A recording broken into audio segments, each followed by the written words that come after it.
ಹೇಳ್ಬೇಕಾದ್ರೆ ನನಗೆ ಯೋಚನೆ ತುಂಬಾ ಸೀರಿಯಸ್ ಆಗಿ ಹೇಳ್ತಾರೆ. ನೋಡಯ್ಯ, ಸುದೀಪ್ ಅವ್ರ ಬಗ್ಗೆ ಕ್ರಿಕೆಟ್ ಯಾವಾಗ ಸ್ಟಾರ್ಟ್ ಹೇಳಿ ಹೇಳ್ತೀವಿ, ಬಿಗ್ ಬಾಸ್ ಯಾವಾಗ ಸ್ಟಾರ್ಟ್ ಹೇಳಿ ಹೇಳ್ತೀವಿ, ಅವ್ರು ಇನ್ನೊಂದು ಕಲರ್ಸಲ್ಲಿ ಇನ್ನೊಂದು ಹೇಳಿ ಸಿನಿಮಾ ಯಾವಾಗ ಮಾಡ್ತಾ ಇದಾರೆ ಅಂತ ಕೇಳ್ಬೇಡಿ, ನಾವ್ ಯಾರು ಹೇಳಲ್ಲ ಅಂತ. ಅದು ಮುಖದ ನೋಡಿದಾಗ ಯಾಕೋ ಬರೀ ಇಲ್ಲೇ ಇದ್ದೀನಿ, ಹೋಗಕ್ ಆಗ್ತಲ್ಲ. ಸೆಕೆಂಡ್ಲಿ ಅಂಡ್ ಆ ಪ್ರೆಸ್ ಮೀಟಿಂಗ್ ಅಲ್ಲಿ ಮಾತಾಡ್ಬೇಕಾದ್ರೆ I was genuinely putting it across that big boss ಅಂತ ಒಂದು it's a beautiful programme, no doubt.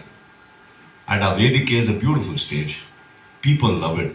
ನಾನು ಬಿಗ್ ಬಾಸ್ ಅರ್ಧ ಅಲ್ಲ 90% ಬಿಗ್ ಬಾಸ್ ನಾನು ಒಪ್ಕೊಳ್ಳೋದೇ ಬಿಕಾಸ್ ಜನ ತುಂಬಾ ಪ್ರೀತಿಯಿಂದ ಅದನ್ನ ನೋಡ್ಬೇಕಾದ್ರೆ it is nice for us to be a part of it and deliver what they want. ಯಾವುದೋ ಒಂದು ಫಾರ್ಮ್ಯಾಟ್ ಅಲ್ಲಿ ಎಂಟರ್ಟೈನ್ ಮಾಡ್ತಾ ಇರ್ತೀವಲ್ಲ, ಬಟ್ ಎಲ್ಲೋ ಒಂದ್ ಕಡೆ ಬಿಗ್ ಬಾಸ್ ಸ್ಟಾರ್ಟ್ ಆಗ್ತಿದ್ದಾಗೆ ನಂದೊಂದು ಲೈಫ್ ಒಂಚೂರು ಮ್ಯೂಟ್ ಆಗುತ್ತೆ.